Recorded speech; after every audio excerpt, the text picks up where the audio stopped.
আসসালামু আলাইকুম। আমন্ত্রণ জানাচ্ছি বাংলা ট্যালেন্ট টিভির সংবাদে। পুরো সংবাদ জুড়ে আপনাদের সাথে আছি আমি শামিমা শারমিন। স্টাফ রিপোর্টার সাইদ আল মামুনের পাঠানো তথ্য ভিডিও চিত্রে বিস্তারিত দেখুন ডেস্ক রিপোর্টে। প্রধান অতিথি জনাব সাইদুর রহমান সাহেবের আগমন, মাননীয় অধ্যাপক ইঞ্জিনিয়ার আব্দুল সালাম সাহেবের আগমন,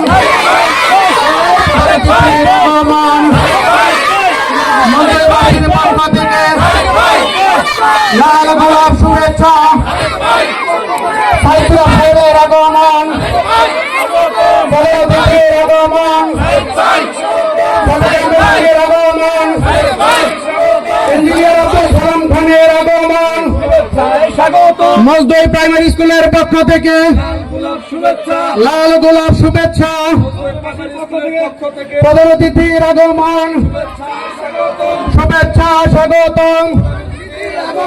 মজদুইবাসীর পক্ষ থেকে লাল গোলাপ শুভেচ্ছা। উদ্বোধকের আগমন, সভাপতি জনাব সাদেক আহমেদ খানের আগমন। জ্ঞানী শক্তি, ক্রীড়াই বল, এই স্লোগানকে সামনে রেখে নানা আয়োজনের মধ্য দিয়ে 2 দিনব্যাপী অনুষ্ঠিত হয়েছে টাঙ্গাইল জেলা মির্জাপুর উপজেলা ওয়ারশী ইউনিয়নের 60 নং মজদুই সরকারি প্রাথমিক বিদ্যালয়ের 86তম বার্ষিক ক্রীড়া, সাংস্কৃতিক ও পুরস্কার বিতরণী অনুষ্ঠান 2025। 25শে ফেব্রুয়ারি রোজ মঙ্গলবার ভাষা শহীদদের প্রতি শ্রদ্ধাঞ্জলি জানিয়ে উক্ত অনুষ্ঠান শুরু হয়। অনুষ্ঠানে সম্মানিত সভাপতি হিসেবে উপস্থিত ছিলেন মজদুই গ্রামের কৃতি সন্তান জনাব সাদেক আহমেদ খান, সাধারণ সম্পাদক জাতীয়তাবাদী মুক্তিযোদ্ধা দল, কেন্দ্রীয় নির্বাহী কমিটি। প্রধান অতিথি হিসেবে উপস্থিত ছিলেন জনাব সাইদুর রহমান সাইদ সোহরাব, সহ সাংস্কৃতিক বিষয়ক সম্পাদক, কেন্দ্রীয় কমিটি, বিএনপি। চমৎকার বক্তব্য দিয়ে অনুষ্ঠানের শুভ উদ্বোধন ঘোষণা করেন উক্ত অনুষ্ঠানের উদ্বোধক জনাব ইঞ্জিনিয়ার আব্দুস সালাম খান, সাবেক প্রধান উপদেষ্টা ও সভাপতি, সংযুক্ত আরব আমিরাত, বিএনপি। এখানে বাংলায় কথা বলার সুযোগ পাচ্ছি, আমি সেই সমস্ত সৈনিক যারা জীবন দিয়েছিলেন আমি তাদেরকে শ্রদ্ধার সাথে স্মরণ করছি। আমি আসলে কোনো অতিথি না, আমি আপনাদেরই সন্তান, আপনাদের এলাকার সন্তান। আমার বাড়ি দেওরা, বানাইল ইউনিয়নের মির্জাপুর গ্রামে। আমার অনেক আত্মীয় স্বজন এই মজদুই, ওয়ারশী, ভাওরা সহ পুরা মির্জাপুরের বিভিন্ন জায়গায়। তা আমি আজকে এখানে উপস্থিত হয়েছি, আমি অত্যন্ত নিজেকে ধন্য মনে করছি।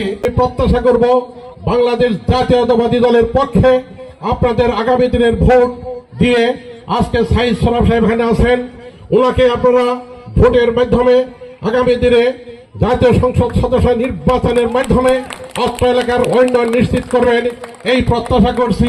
এবং সাথে সাথে আজকের এই অনুষ্ঠানের শুভ উদ্বোধন ঘোষণা করে আমার বক্তব্য শেষ করছি। ধন্যবাদ আপনাদের সকালকে। আসসালামু আলাইকুম। এছাড়াও সম্মানিত অতিথি হিসেবে উপস্থিত ছিলেন জনাব আব্দুল বাসেদ, সহসভাপতি, জাতীয়তাবাদী মুক্তিযোদ্ধা দল, কেন্দ্রীয় নির্বাহী কমিটি, এবং জনাব আসাদুজ্জামান খান সিটু, সাবেক চেয়ারম্যান, ওয়ারশী ইউনিয়ন পরিষদ। উক্ত বিদ্যালয়ের প্রধান শিক্ষক জনাব মশিউর রহমানের চমৎকার সঞ্চালনায় অনুষ্ঠানটি পরিচালনা করা হয়েছে। তিনি সবার উদ্দেশ্যে বলেন, বিদ্যালয়টি অনেক সমস্যা রয়েছে, আশা করি সবাই মিলে সকল কিছুর সমস্যার সমাধান করার চেষ্টা করবেন। অনুষ্ঠান শেষে শিক্ষার্থীদের মাঝে মজদুই জনকল্যাণ সমিতির সম্মানিত সভাপতি জনাব মোবারকুল্লাহ খান টয় শিক্ষার্থীদের হাতে পুরস্কার তুলে দেন। অনুষ্ঠানে সম্মানিত প্রধান অতিথি চমৎকার বক্তব্য পেশ করেন। আজকে এখানে বলতে চাই, আমার নেতা তারেক রহমান একটি কথা বলতে বলতে কিন্তু ক্লান্ত হয়ে গেছেন। গত পরশুদিন আমাদের নেতা আব্দুস সালাম পিন্টু দীর্ঘ 17 বছর পর তিনি টাঙ্গাইল গিয়েছেন।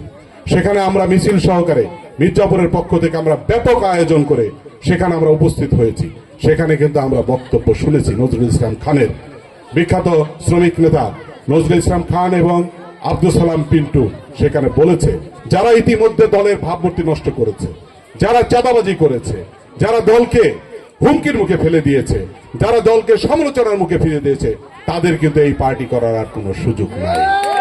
এই পার্টি তারা করতে পারবে না। আমার নেতা তারেক রহমানের প্রতিশ্রুতি ইনশাল্লাহ বাস্তবায়িত হবে। তার কাছে সমস্ত আমলনামা লেখা আছে, কে কি করছে, আনাচে কানাচে। টাঙ্গাইলের একটি বক্তৃতায় আপনারা মনে করে দেখেন, তারেক রহমান কিন্তু বলেছে যে আমার কাছে সব খবরই আসবে, হয়তো 7 দিন পরে, না হয় 15 দিন পরে, না হয় 1 মাস পরে, খবর কিন্তু আমার কাছে আসবে। কাজেই আমরা যা কিছু করছি, সমস্ত খবর, সমস্ত আমলনামা কিন্তু ওই যে লন্ডনে বসে কিন্তু লেখা হচ্ছে, এবং আগামী নির্বাচনে কিন্তু তার আপনারা একটা সচিত্র প্রতিবেদন আপনারা দেখতে পারবেন। তাই আমি আপনাদের কাছে আহ্বান করব, আপনারা যারা খারাপ লোক আছে, যারা এখানে মাদক ব্যবসা করে, যারা সমাজে চাঁদাবাজি করে, গুন্ডামি করে, আপনারা তাদেরকে পরিহার করবেন, এবং তাদেরকে পরিহার করে মির্জাপুরে একটি সুন্দর আমরা গড়ে তুলব সুন্দরভাবে। এবং এখানে শহীদ রাষ্ট্রপতি জিয়াউর রহমানের আদর্শের সৈনিকরা, সাদেক ভাইয়ের মতো লোকেরা যারা আছেন, যারা ক্লিন ইমেজের লোক, তাদেরকে সাথে নিয়ে আমরা একটি সুন্দর মির্জাপুর গড়ে তুলব, সেই আশাবাদ ব্যক্ত করছি। এবং এই স্কুলের সার্বিক উন্নয়নের জন্য আমি সাদেক ভাইয়ের সাথে একটি কথা বলেছি, আমাদের কিছু সুযোগ আছে, সেই সুযোগ আমরা ইনশাল্লাহ আমরা প্রধান শিক্ষকের সাথে কথা বলে আমরা সেই সুযোগটাকে আমরা এখানে কাজে লাগাবো, এবং এই অবকাঠামোর জন্য আমরা একটা পদক্ষেপ নেব। ইনশাল্লাহ আপনারা দোয়া করবেন। উক্ত অনুষ্ঠানটির মিডিয়া পার্টনার হিসেবে পাশে ছিল বাংলা ট্যালেন্ট টিভি, সাংবাদিক সাইদ আল মামুন ও সাংবাদিক আনোয়ার হোসেন, মির্জাপুর, টাঙ্গাইল। অনুষ্ঠান শেষে বিদ্যালয়ের কোমলমতি শিক্ষার্থীরা চমৎকার নৃত্য পরিবেশন করে দেখান।